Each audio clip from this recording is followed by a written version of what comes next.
ભગવતે વાસુદેવયા.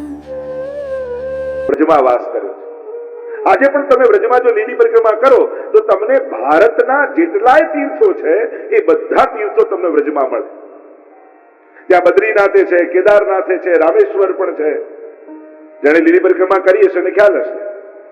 ભારતભરના સમગ્ર તીર્થો વ્રજમાં છે. પણ વ્રજમાં દેવતા દેવતા બનીને નથી, તીર્થો તીર્થો બનીને નથી, પણ વ્રજમાં એમણે વાસ એક ભક્ત બનીને કર્યો. અને એટલા માટે વ્રજયાત્રામાં જયારે વૈષ્ણવ જાય ત્યારે જેટલા મંદિર આવે બધામાં દંડવત કરે. ઘણા પ્રશ્નો કરે, અહીંયા પગે લગાય, અહીંયા પગે લગાય. હા, વ્રજમાં લગાય. અને ત્યાં બધા ભગવદીય રૂપે છે. બધા પ્રભુની લીલાનો અનુભવ કરવા માટે વ્રજમાં વાસ કરે છે. એટલે તમે લીલી પરિક્રમામાં જુઓ તો આ બધા તમને મળે. એમ જ સમસ્ત દેવી દેવતાઓ પણ વ્રજમાં વસે છે. ગોપીઓ પણ આરાધે છે, પણ માંગે છે કોઈ પણ દેવતાને વંદન કરતા માંગે શું? કૃષ્ણમાં પ્રેમની અભિવૃદ્ધિ થાય એવી કૃપા કરે. ક્યાંય જઈને તમે જયારે ભગવાનની ભક્તિ માંગો છો તો કોઈ અન્યાય થતો નથી. લૌકિક કામના જ માણસને લૌકિકતા તરફ ખેંચી જાય. જો કોઈ વસ્તુ ઉપર લૌકિક અલૌકિકના સિક્કા હોતા નથી. એ વસ્તુ કે વ્યક્તિને જોઈને તમારી અંદર જાગેલો ભાવ એને લૌકિક કે અલૌકિક બનાવે છે. કોઈ વસ્તુ ઉપર સિક્કો જોયો કે અલૌકિક કહેવાય, ના અલૌકિકનો સિક્કો. વસ્તુઓ લૌકિક અલૌકિક હોતી નથી. માણસની એ તરફની દ્રષ્ટિ એને લૌકિક કે અલૌકિક બનાવે છે. ભોગવવાની ઈચ્છા એને લૌકિક બનાવી દે, ભોગ ધરવાની ઈચ્છા એને અલૌકિક બનાવી દે. એટલે કોઈ વસ્તુમાં દોષ નથી, એ વસ્તુની તરફનો આપણા દ્રષ્ટિકોણમાં દોષ હોય છે. એટલે પુષ્ટિ માર્ગમાં તો સંસારથી ભાગવાની, સંસારને છોડવાની, બધાને તિરસ્કાર, ક્યાંય કોઈ એવી વાત નથી. અહીંયા તો એમ છે કેમ કરીને બધા સેવામાં જોડાય.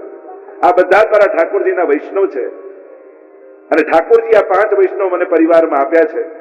અમારે સાથે મળીને પ્રભુની પ્રસન્નતાના કારણ બનવું છે. અમારા પરિવારના કેન્દ્રમાં ઠાકોરજી બિરાજી જાય અને અમારો આ વૈષ્ણવ પરિવાર સંસારમાં રહેતા રહેતા પણ ભક્તિ કરતો કરતો પોતાના કલ્યાણના માર્ગે જાય. આ ભાવના આપણે ત્યાં છે. તો વંશસ્તુ ભગવાન રુદ્ર, સ્વયં મહાદેવજી વેણુ બનીને આવ્યા એમ કહ્યું છે. અને જ્યારે જ્યારે કૃષ્ણ અવતાર થાય, ભગવદ અવતાર થાય ત્યારે મહાદેવજી દર્શન કરવા પધારે છે. ઘણી વાર લોકોને ધારણાઓ જુદી જુદી બદલાતી હોય, પણ તમે પૌરાણમાં જુઓ, પુરાણમાં જુઓ, સ્તોત્રોમાં જુઓ, ગ્રંથોમાં જુઓ તો વિશેષ મહાત્મ્ય મહાદેવજીનું માનવામાં આવ્યું છે. આજે પણ હવેલીમાં રાધાષ્ટમી આદિ હોય ત્યારે જોગી લીલા કરવામાં આવે છે. કાહુ જોગિયા કી નજર લાગી, બાલા જોગી આયો, કેટલા બધા પદ છે અષ્ટસખા. સ્વયં મહાદેવજી પધારે છે ઠાકોરજીના દર્શન કરવા માટે. એ રીતે જ બ્રહ્માજી વેત્ર બનીને આવ્યા છે, છડી બનીને આવ્યા છે. આમ આ વેણુ મહાદેવજીનું રૂપ છે. બીજું વેણુનું બીજું સ્વરૂપ બનાવ્યું. એકવાર ઠાકોરજી નિકુંજમાં બિરાજ્યા હતા અને રાધા રાધા રાધા રાધા રાધા નામનું ઉચ્ચારણ કરી રહ્યા હતા. અખંડ રાધા નામનું સ્મરણ કરી રહ્યા છે, ઉચ્ચારણ ચાલી રહ્યું છે. એટલામાં સરસ્વતીજી સામે પ્રગટ થઈ ગયા. ઠાકોરજી જોયું, તમે અહીંયા ક્યાંથી? ત્યારે કહ્યું કે આપ રાધાજીમાં એવા મગ્ન થઈ ગયા હતા કે બધું જ ભૂલી ગયા છે, પણ આપ મને ન ભૂલ્યા.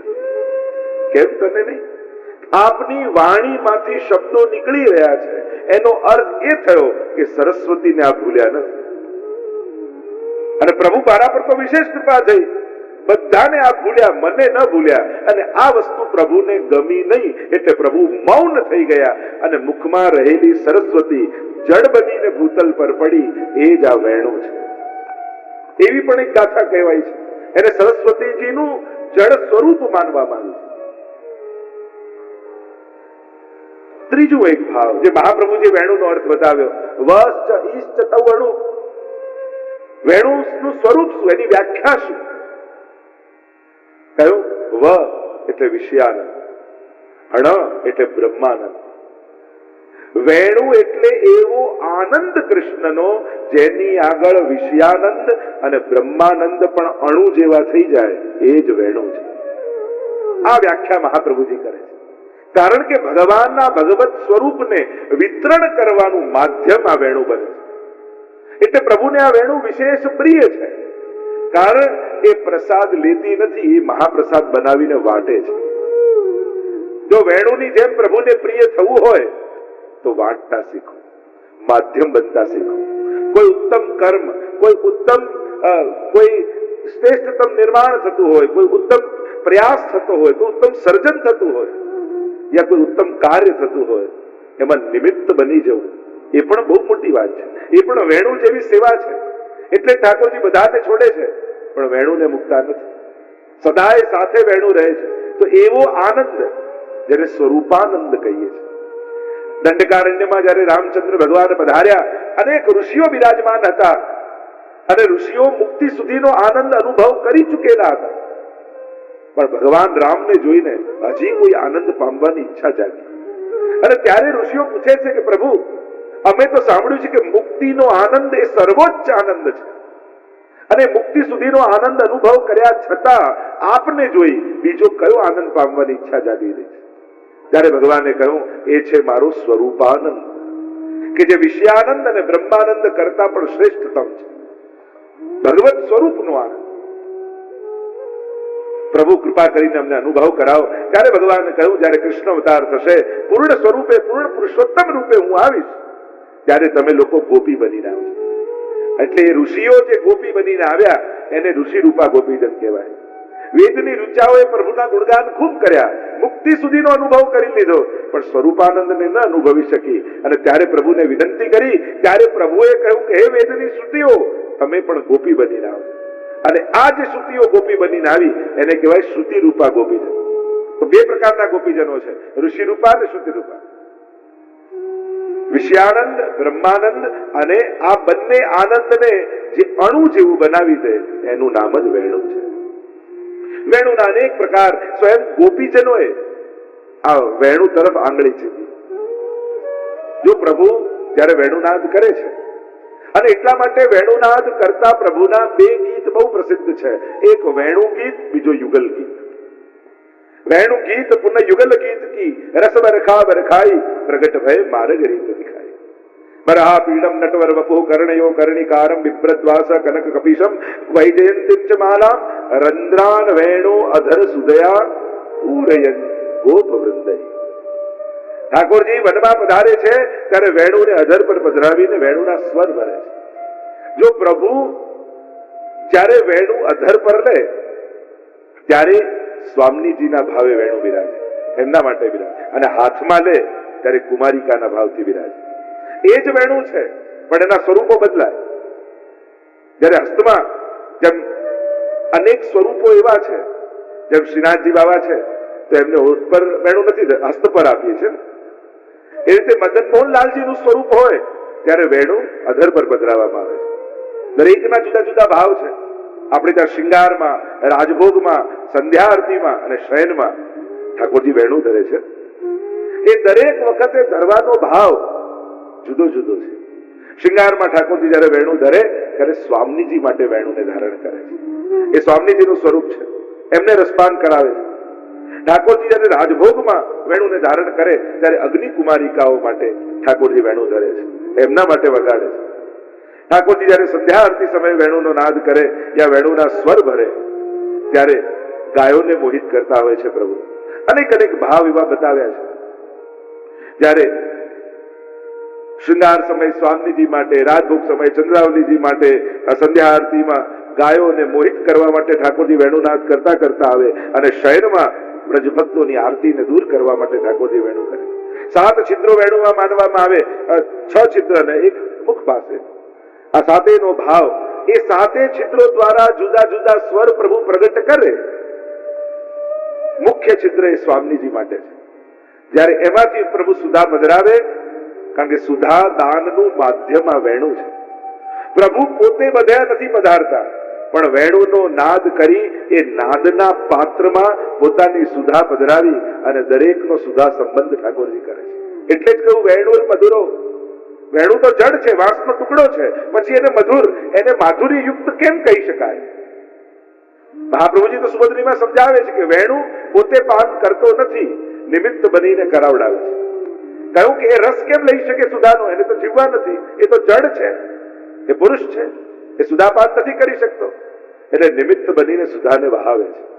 એટલે સાતે છિદ્રોના ભાવ બતાવ્યા. પહેલું છિદ્ર એ સ્વામીજી માટે છે, જે મુખ્ય છિદ્રથી ઠાકોરજી વેણુનાદ કરે. બીજું છિદ્ર એ કુમારિકાઓ માટે છે. ત્રીજું છિદ્ર એ વ્રજની ગાયો માટે છે. ચોથું છિદ્ર ઠાકોરજી જે વેણુનાદ કરે છે એ હરિદાસ વર્ય ગિરિરાજજી માટે છે. પ્રભુના વેણુનાદમાં બધાનો સમાવેશ છે. દરેકને રસદાન ઠાકોરજી આ વેણુનાદ દ્વારા કરે છે, જેની પ્રક્રિયા વેણુ ગીતમાં મહાપ્રભુજી સમજાવી સુબોધનીતિમાં. પાંચમું જે છિદ્ર છે ઠાકોરજી જયારે એને વગાડે છે ત્યારે જે પશુ પંખીઓ છે એમને પ્રભુ સુધા દાન કરાવે છે. અને સાતમું છિદ્ર જે છે એને વગાડીને ઠાકોરજી દેવાંગનાઓને મોહિત કરે છે. કારણ કે વેણુ ગીતમાં અનેક શબ્દો આવ્યા. વેણુ ગીત, વેણુ નાદ, વેણુ રવ, વેણુ કુંજન, આટલા શબ્દોના પ્રયોગ વેણુ ગીતમાં કરવામાં આવે છે. બહુ ગહન ચર્ચા થઈ છે, એમાં અંદર નથી જતો. અમુક નાદ ઠાકોરજી એવો વગાડે છે જેમાં સુધા હોય, અને અમુક નાદ એવો હોય કે એમાં કેવલ નાદ હોય, સુધા ન હોય, અને દેવાંગનાઓ સુધી કેવલ નાદ પહોંચે, સુધા ન પહોંચે એટલે મૂર્છિત થઈને પડી જાય. અને એ વેણુ નાદનો જે પ્રભાવ છે, વેણુ છે ઠાકોરજીના હાથમાં, પણ એનો પ્રભાવ આખા વૃંદાવનમાં થઈ રહ્યો છે. અને ગોપીઓ પણ ગોકુલમાં બેઠા બેઠા એ વેણુ ગીતને ગાઈ રહી છે કે પ્રભુ કઈ રીતે વેણુનાદ કરે છે. જે વેણુ ગીતમાં વેણુનો નાદ અને એનો પ્રકાર બતાવ્યો, વેણુ રવ, વેણુ કુંજન, એ રીતે જ યુગલ ગીતમાં પણ બિલકુલ એક સરખી લીલા છે. એ જ વેણુનાદની જ લીલા છે. ફરક એટલો છે, વેણુ ગીત એ નિત્યની લીલા છે અને યુગલ ગીત એ વર્ષોત્સવની લીલા છે. એ યુગલ ગીતમાં 12 માસની લીલાનું વર્ણન છે. વામ બાહુ કૃત વામ કપોલો વલ્કિત ભ્રુ અધરાર્પિત વેણુ. યુગલ ગીતમાં મહાપ્રભુજી બહુ સુંદર રીતે આ વેણુના મહાત્મ્યને સમજાવે છે. બહુ ગહન ચર્ચાઓ છે. કેવલ આપણે બોલી જઈએ વેણુર મધુરો, પણ વેણુનું માધુર્ય એ કેવલ આટલા શબ્દો પૂરતું મર્યાદિત નથી. સમગ્ર કૃષ્ણ લીલાનો આનંદ એમાં સમાયેલો છે. સમગ્ર ભગવાનના કૃપા દાનની પ્રક્રિયા વેણુમાં સમાયેલી છે. આપણે ત્યાં તો મહાપ્રભુજીને પણ વેણુનું સ્વરૂપ માનવામાં આવે છે. એટલે એસી બંસી બાજી બન ઘર में व्याप रही धुनी महामुनिन की समाधि लागी ऐसी બંસી બાજી મહાપ્રભુજીની વધાઈ કહીએ છે. સો અબ લક્ષ્મણ ભટ્ટ દ્વાર. એ સમયે ઠાકોરજી વેણુનાદ કરીને કૃષ્ણ રસનું દાન કર્યું હતું. તો કહ્યું કે કલયુગમાં ભગવાન કઈ રીતે દાન કરશે, તો કે અત્યારે વેણુ સ્વરૂપે સ્વયં મહાપ્રભુજી પ્રગટ થયા છે અને મહાપ્રભુજીની વાણી દ્વારા સર્વને આનંદનું દાન થવાનું છે. એટલા જ માટે સર્વોત્તમ સ્તોત્રમાં કહ્યું, કૃષ્ણા ધરામૃતા સ્વાદ સિદ્ધિ રત્ર ન સંશય.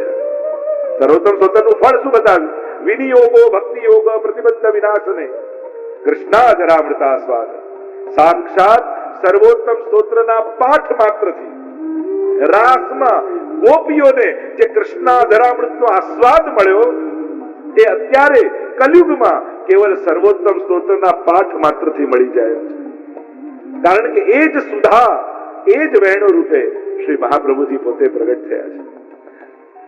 જે પ્રભુ વેણુનાદ કરતા સુધા વહાવે છે, એ જ સુધાનું મૂર્તિમંત રૂપ શ્રી મહાપ્રભુજી છે.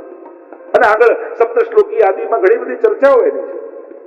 તો અહીંયા યુગલ ગીતમાં ઠાકોરજી વેણુ વગાડે છે. એટલે મેં કહ્યું ને, જો આપણે ત્યાં અનેક સ્વરૂપોને વેણુ ધરવામાં આવે જુદી જુદી રીતે. ઘણી જગ્યાએ ઘણા ઘરોમાં લાલનને હાથમાં વેણુ નથી ધરતા, એમને બાજુમાં વેણુ રહે, પાસે જ રહે. પણ ઠાડા સ્વરૂપ હોય એમને શૃંગાર સમયે ખાલી વેણુજી આવે, રાજભોગ સમયે વેણુ વેત્ર આવે, સંધ્યા આરતી સમયે ઠાકોરજી ગૌચારણ કરીને પધારતા હોય ત્યારે પણ વેણુ વેત્ર આવે, અને શયનમાં વેણુજી આવે.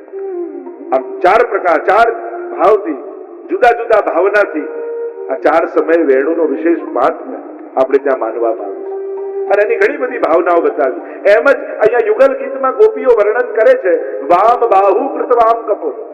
ડાબા ખભા ઉપર ડાબો ગાલ ઝુકાવી ઠાકોરજી વેણુને અધરાર્પિત કરી અને વેણુનાદ કરે. અને યુગલ ગીતમાં મહાપ્રભુજી સુબોધનીમાં સમજાવે છે, એ નાદ કરી 3 પ્રકારની સુધા ઠાકોરજી વહાવી રહ્યા છે બ્રજમાં. દેવ ભોગ્યા, ભગવદ ભોગ્યા અને સર્વા ભોગ્યા. આ 3 પ્રકારની સુધાની ચર્ચા છે. વેણુ ગીત અને યુગલ ગીત બહુ અદ્ભુત વર્ણન છે. મહાપ્રભુજી માટે વિશેષ રૂપે વેણુ ગીત અને યુગલ ગીત કી સ્વયં મહાપ્રભુ જયારે બદ્રિકાશ્રમ પધાર્યા, વ્યાસાશ્રમ પધાર્યા, ત્યારે વ્યાસજી જોડે આ યુગલ ગીતના 1.5 શ્લોક પર ચર્ચા થઈ છે. 3 દિવસ 3 રાત સુધી વ્યાસજી સાથે સત્સંગ થયો છે. એવી ચર્ચાઓ, એવા ગૂઢ રહસ્યો મહાપ્રભુજી સુબોધનીજીમાં આપણને આપ્યા. એ જ વેણુના દ્વારા 3 સુધા દેવ ભોગ્યા. અને દેવ કોણ છે અહીંયા? સાક્ષીણા દેવા. જે આ વેણુનાદ કરતા સાક્ષીઓ ઉભા છે ને, આ ગાયો, હરણીઓ, પશુ, પંખી, એ જ દેવો છે. એમના માટે ઠાકોરજી વહાવે છે. ભગવત ભોગ્યા, બીજા જેટલા ભગવદીયો છે, ગોપીજનો આદિ છે, એમના માટે વહાવે છે. અને ત્રીજું સર્વાભોગ્યા, સર્વને અભોગ્ય, પોતાના માટે ઠાકોરજી વહાવે છે. પણ પોતે પોતાની સુધા સીધી ગ્રહણ કરી શકતા નથી, એટલા માટે ગોપીઓમાં એ સુધા પધરાવી અને એમના થકી સુધાનો આસ્વાદ પ્રભુ કરે છે. એમ સર્વાભોગ્ય આ 3 પ્રકારની સુધાનું વર્ણન કર્યું છે. અને મહાપ્રભુજી સમજાવે છે, ઠાકોરજી વેણુ વગાડે ત્યારે એમની દ્રષ્ટિ કઈ બાજુ છે એના પરથી ખબર પડે કે કોના માટે વેણુ વગાડે છે. 5 રીતે પ્રભુ વેણુનાદ કરે છે. એક ઉપર જોઈ, બીજું નીચે જોઈ, ત્રીજું સામે જોઈ, જમણી બાજુ જોઈ અને ડાબી બાજુ જોઈ. મહાપ્રભુજી સમજાયું. આ રીતે મહાપ્રભુજી કહે છે કે વેણુનાદના આટલા પ્રકાર છે. ઠાકોરજી જયારે ડાબી બાજુ દ્રષ્ટિ કરે અને વેણુનાદ કરે તો સમજી લેવું ગોપીઓ માટે વેણુનાદ થઈ રહ્યો છે. જમણી બાજુ દ્રષ્ટિ કરે તો ગોપ અને ગોપી બંને માટે છે. ઉપર તરફ દ્રષ્ટિ કરીને વેણુનાદ કરે તો દિવાંગના અને દેવતાઓ માટે છે. નીચે તરફ દ્રષ્ટિ કરે તો અચેતન સૃષ્ટિ માટે ઠાકોરજી વેણુનાદ કરી રહ્યા છે. અને સામે દ્રષ્ટિ કરીને જો ઠાકોરજી વેણુનાદ કરે તો ત્યાં જે કોઈ પણ પશુ પંખીઓ છે એમના માટે ઠાકોરજી નાદ કરી રહ્યા છે. કારણ કે વેણુ ગીતમાં જે વર્ણન આવ્યું છે એમાં સ્પષ્ટ રૂપે કહ્યું કે આ વેણુનાદનો પ્રભાવ તો જુઓ. આ હરણીઓને જુઓ. ધન્યાસ્મ મૂળ મતયો હરિમ્યેતા યાનંદ નંદન ઉપાત વિચિત્ર વેશમ આકર્ણ્ય વેણુ રણિતમ સહ કૃષ્ણ સારા પૂજામ તદુવિરચિતામ પ્રણયાવલોકૈ. આ ટગર ટગર ઠાકોરજીને જુએ છે અને વેણુનાદમાં એવી મગ્ન થઈ ગઈ છે, માનો પોતાની દ્રષ્ટિથી ઠાકોરજીની પૂજા કરી રહી છે. આ પક્ષીઓને તો જુઓ. પ્રાયો બતામી ભેગા મુનયો વનેસ્મિન કૃષ્ણે ક્ષણાસ્તદુદીતમ કલવેણુ ગીતમ. ઠાકોરજીના વેણુનાદને નેત્ર બંધ કરી પોતાની ચંચલતાઓને છોડી આ પક્ષીઓ પાન કરી રહ્યા છે.